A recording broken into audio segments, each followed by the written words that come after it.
तो मित्रों, आज हम गीता के कुछ ऐसे अनमोल वचन के बारे में बात करेंगे जो कि श्री कृष्ण जी द्वारा बताए गए हैं। गीता में भगवान ने अपनी प्राप्ति के लिए अनेक साधन बताए हैं जिससे मनुष्य का कल्याण हो जाए। ऐसी कोई भी युक्ति उपाय भगवान ने बाकी नहीं रखा है। जैसे अनंत मुख से कही जाने वाली बातों को भगवान ने एक मुख से गीता में कह दिया है। शेष नाग के द्वारा अपने अशेष मुख से की जाने वाली व्याख्या को जो एक मुख से ही धारण करते हैं, उन अद्भुत परमात्मा भगवान श्री कृष्ण जी में वंदना करता हूँ। गीता ज्ञान का एक अथवा समुद्र है। इसका अध्ययन करने पर नए नए भाव मिलते हैं और मिलते ही चले जाते हैं। हाँ, अगर कोई विधाता के जोर पर गीता का अर्थ समझना चाहे तो नहीं समझ सकेगा। अगर गीता और गीता वक्ता की शरण लेकर उसका अध्ययन किया जाए तो गीता तात्विक अर्थ है स्वतः समझने में आने लगता है। गीता एक प्रसादिक ग्रंथ है और ये ग्रंथ अपनी शरण लेने वाले पर खुद कृपा करता है और कृपा करके उसके सामने प्रकट होता है। मैंने ऐसे मनुष्य को देखा है जिसको संस्कृत बोध का ज्ञान नहीं होता, पर वे गीता का अर्थ भली भांति समझ जाते हैं। भाषा का बोध ना होने पर भी गीता का सिद्धांत भाव उनके मन में आ जाता है। आज से 60-65 वर्ष पहले की बात है। कलकत्ते में एक मुनीम थे। उनको शुद्ध हिंदी लिखनी नहीं आती थी। एक दिन उन्होंने कहा कि मैं गीता कंठस्थ करना चाहता हूँ, परंतु इसके लिए किसी पंडितों को रखूं तो मेरी इतनी सामर्थ्य नहीं है कि उसको तनख्वाह दे सकूं। मैंने कहा कि तुम भगवान को नमस्कार करके उनकी शरण होकर गीता पढ़नी शुरू कर दो। उन्होंने घर जाकर भगवान का चित्र सामने रख दिया, धूप बत्ती कर दी, पुष्प चढ़ा दिया और कृष्ण वंदन करने लगा और पढ़ने लग गया। कुछ समय में उनको गीता याद हो गई। मैंने उनसे गीता के 18 अध्याय ठीक संख्या सहित सुने। अशुद्धियां बहुत कम थी। विधाता के अभिमान से गीता याद नहीं होती है। ये उदाहरण भी मेरे सामने आए हैं। एक अच्छे पंडित थे जो रामायण के मर्म ज्ञान थे। गीता जयंती के अवसर पर मैंने गीता की कुछ बातें कही तो उनका गीता में आकर्षण हुआ। उन्होंने कहा कि मैं किसी से कोई श्लोक सुन लेता हूँ तो वो मुझे कंठस्थ हो जाता है, अतः मैंने गीता का अर्थ जानना चाहता हूँ। मैंने कहा कि आप गीता का एक 12वां अध्याय याद करके मेरे पास आए तो मैं उसका अर्थ आपको अच्छी तरह से सुना दूंगा। कुछ दिनों के बाद वो मेरे से मिलने आया और कहा कि मैं गीता को याद करने के लिए बहुत परिश्रम करता हूँ, पर मेरे को गीता याद ही नहीं होती। इसका कारण मैंने ये समझा कि उनके मन में अभिमान था कि मैं इतना जानकर हूँ, मेरे को बहुत जल्दी श्लोक याद हो जाते हैं। यह अभिमान पारमार्थिक मार्ग में बड़ा भारी बाधक है। जो निर्भिमान होकर सरलता पूर्वक गीता की शरण में जाता है और उसको गीता के भाव समझ में आ जाते हैं। मैंने देखा कि उन्होंने भगवान की शरण ले ली है। उनके अनुभव में ऐसी विचित्र बातें आ जाती है जो शास्त्रों में कहीं कहीं मिलती है। इसलिए गीता में शरणागति की बात मुख्य रूप से आई है। गीता शरणागति से ही शुरू होती है और शरणागति में ही समाप्त होती है। भगवान श्री कृष्ण और अर्जुन साथ साथ रह करते हैं। श्री भगवान अर्जुन से कहते हैं, भगवान श्री कृष्ण साथ सोने बैठने घूमने बातचीत करने और भोजन नादि करने में मेरा उनका ऐसा सहज भाव हो गया था कि मैं कभी कभी हे सखे तुम तो बड़े सत्यवादी हो ऐसा कहकर अपेक्षा भी करता था, परंतु हे महात्मा प्रभु आपने बड़प्पन के अनुसार मुझे कुबुद्धि के उन समस्त तिरस्कारों को वैसे ही सहा करते थे जैसे सखा अपने सखा या पिता अपने पुत्र के साथ तिरस्कार सहा करते हैं। अर्जुन के साथ इतनी घनिष्ठ मित्रता होते हुए भी भगवान श्री कृष्ण उनके पहले कभी गीता का उपदेश नहीं दिया, परंतु युद्ध के अवसर पर जब दोनों तरफ से शस्त्र चलाने की तैयारी हो रही थी तब भगवान ने अर्जुन को गीता सुनाई। क्या गीता उपदेश देने के लिए ये एकांत का बढ़िया समय था? इसका उत्तर यह है कि पहले कभी अर्जुन इस प्रकार व्याकुल होकर भगवान की शरण नहीं हुए थे। जब उन्होंने दोनों पक्ष की सेनाओं में अपने सगे संबंधियों को देखा तब वे संदेह में पड़ गए कि मैं ये युद्ध करूं अथवा ना करूं। युद्ध में हमारी विजय होगी अथवा कौरवों की, मेरा कल्याण युद्ध करने में है अथवा ना करने में। अतः उन्होंने भगवान की शरण लेते हुए प्रार्थना की, कायरता के दोष से उपहत स्वभाव वाला और धर्म के विषय में मोहित अंत करने वाला, मैं आपसे पूछता हूँ कि जो निश्चय सेरिया हो वो मेरे लिए कहिए। मैं आपका शिष्य हूँ, आपके शरण हुए मेरे को शिक्षा दीजिए। इस प्रकार गीता के आरंभ में अर्जुन भगवान की शरण लेकर अपने कल्याण का उपाय पूछते हैं और अंत में भगवान अपनी शरण में आने की आज्ञा देते हैं। तो अर्जुन ने भगवान से पहले तो ये कहा कि मैं आपकी शरण हूँ, मेरे को शिक्षा दीजिए, पर इसके तुरंत बाद वे भी युद्ध नहीं करूंगा ऐसा कहकर चुप हो गए। ये बात भगवान को ठीक नहीं लगी, पर वे कुछ बोले नहीं। अत्यधिक कृपालु होने के कारण भगवान ने उपदेश देना शुरू कर दिया। आगे चलकर 18वें अध्याय में भगवान बोले, अहंकार का आश्रय लेकर तू जो ऐसा मान रहा है कि मैं युद्ध नहीं करूंगा, तेरा ये निश्चय मिथ्या झूठा है, क्योंकि तेरी छात्र प्रकृति तेरे को युद्ध में लगा देगी।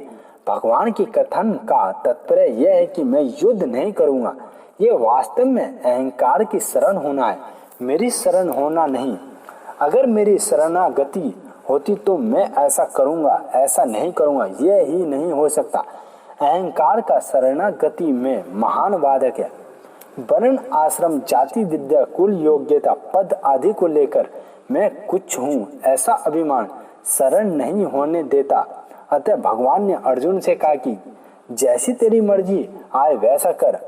ये सुनकर अर्जुन घबरा गए कि भगवान तो मेरा त्याग कर रहे। ये देखकर भगवान बोले कि तू मेरे अत्यंत प्रिय है, इसलिए मैं तेरे हित के लिए सर्वगुणात्म बात कहता हूँ। गीता में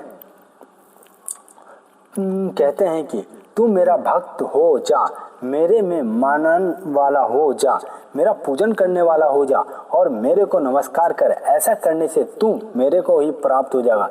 ये मैं तेरे सामने सत्य प्रतिज्ञा करता हूँ, क्योंकि तू मेरा अत्यंत प्रिय है।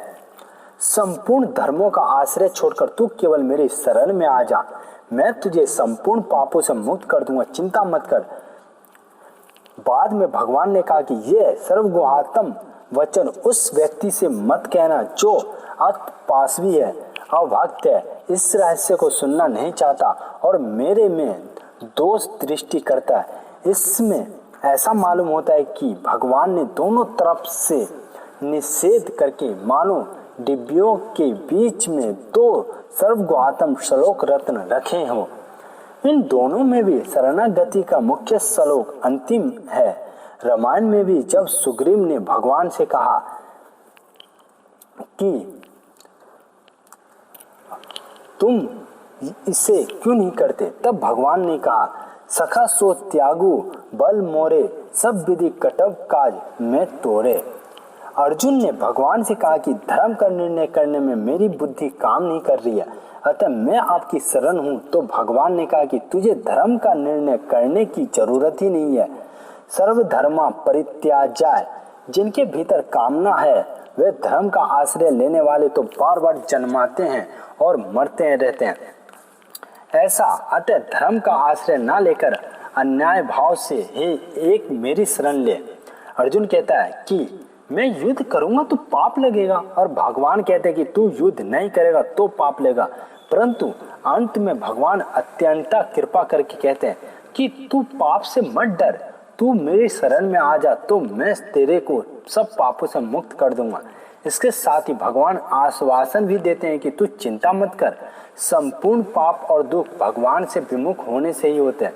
भगवान ने विमुख होना सबसे बड़ा पाप है और सम्मुख होना सबसे बड़ा पुण्य है। इसलिए भगवान ने कहा कि जब सन्मुख होई जीव मोही, जवे जन्मी कोटि आगा नसी तवाही।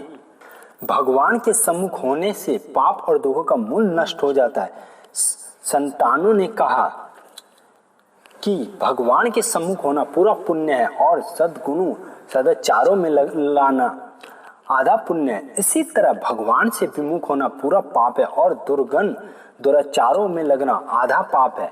जीव भगवान का अंश है और अंशी से विमुख होने के ही वह दुख पाता है। जब वह भगवान की शरण हो जाता है तब सब पाप तब मिट जाते हैं।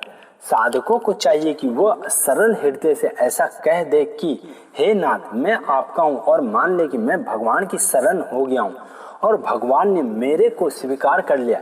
वास्तव में भगवान किसी का भी त्याग करते नहीं है, किया नहीं है और करेंगे नहीं। सर्वमर्थ भगवान में किसी का त्याग करने की सामर्थ्य ही नहीं है। उन्होंने सबको अपनी शरण में ले रखा है। हम ही उनसे विमुख होकर संसार के सम्मुख हो गए, संसार की शरण हो गए। अतः भगवान कहते कि सब धर्मों का आश्रय छोड़कर एक मेरी शरण हो जाओ तो मैं तुम्हें संपूर्ण पापों से मुक्त कर दूंगा। चिंता मत करो। तात्पर्य है कि धर्म का अनुष्ठान तो करो, पर धर्म का अनुष्ठान करके मैं अपना कल्याण कर लूंगा, ये आश्रय मत रखो। नाम जप कीर्तन प्रार्थना गीता रामायण का पाठ शास्त्रों का अध्ययन आदि सब करो, पर इनसे मैं अपना कल्याण कर लूंगा, ऐसा अभिमान मत रखो। अपने उद्योग से कोई अनंत पापों का नाश ना कर सकता, क्योंकि ये ताकत जीव में नहीं है, भगवान में ही है। इसलिए भगवान कहते हैं संपूर्ण पापों से मुक्त मैं करूंगा, तुम चिंता मत करो। नदी के तेज प्रवाह में यदि बलवान हाथी भी बह जाए तो वह टिक नहीं सकता, लुढ़क जाता है, परंतु छोटी सी मछली उस तेज प्रवाह में भी बड़े आराम से घूमती रहती है। इतने ही नहीं, मैंने देखा है कि अगर ऊपर से जल की धारा तीव्र गति से नीचे गिर रही है तो उस धारा में भी छोटी छोटी मछलियां ऊंचे चढ़ जाती है। इसका कारण यह है कि हाथी ने तो जंगल की शरण ले रखी है, पर मछली ने जल की शरण ले रखी है। जल के सिवा और जगह वह व्याकुल हो जाती है, जल के वियोग में मर जाती है। अगर जल मछली को बहा दे तो बेचारी मछली कहाँ जाएगी, किसी की शरण लेगी। इसी तरह अगर हम भगवान की शरण ले तो फिर कोई भी शक्ति हमें रोक नहीं सकती। इसलिए भगवान कहते कि तू चिंता मत कर, हमने भगवान की शरण ले लिया, फिर अपने उदारता की चिंता हम करें। ये बड़े आश्चर्य की और मूर्खता की बेसमझी की बात है। जब तक साधक में अपने बल बुद्धि योग्यता आदि का आश्रय रहता है, मैं कर सकता हूँ ये अभिमान रहता है, तब तक शरणागति नहीं होती। जब अपने बल का आश्रय नहीं रहता तब बड़ी सुगमता से शरणागति होती है। इसलिए कहा गया है कि साधकों को अपना बल बुद्धि योग्यता आदि सब लगानी चाहिए। सब बल लगाने पर जब भी सब कार्य सिद्ध नहीं होता तब अपने बल का अभिमान दूर हो जाता है। जब तक वो अपना पूरा बल लगाकर भजन नहीं करता तब तक उसके भीतर अपने बल का अभिमान रहता है। जब तक अपने बल का अभिमान रहता है तब तक शरणागति सिद्ध नहीं होती। भगवान ने अर्जुन से कहते हैं कि हे सभ्य साची, तुम निमित्त मात्र बन जाओ। अर्जुन साची इसलिए कहा कि वे दोनों हाथों से बाण चलाते थे। वे दाएं हाथ से जैसे निशाना मारते थे वैसा का वैसा बाएं हाथ से भी मारते थे। वे आगे पीछे दाएं बाएं चारों तरफ बराबर भाग सकते थे और भागते हुए बाण चला सकते हैं। भगवान साची संबोधन देकर मानो ये कहते हैं कि तुम अपने उद्योग में कभी मत रखो, पूरा उद्योग करो, पर भरोसा उद्योग का मत रखो। जब भगवान ने इंद्र की पूजा बंद करवाकर गिरिराज गोवर्धन की पूजा करवा दी, तब इंद्र ने कोप करके ब्रज पर भयंकर वर्षा कर दी। भगवान ने गिरिजंज को बाएं हाथ की छोटी उंगली के नख पर उठा लिया और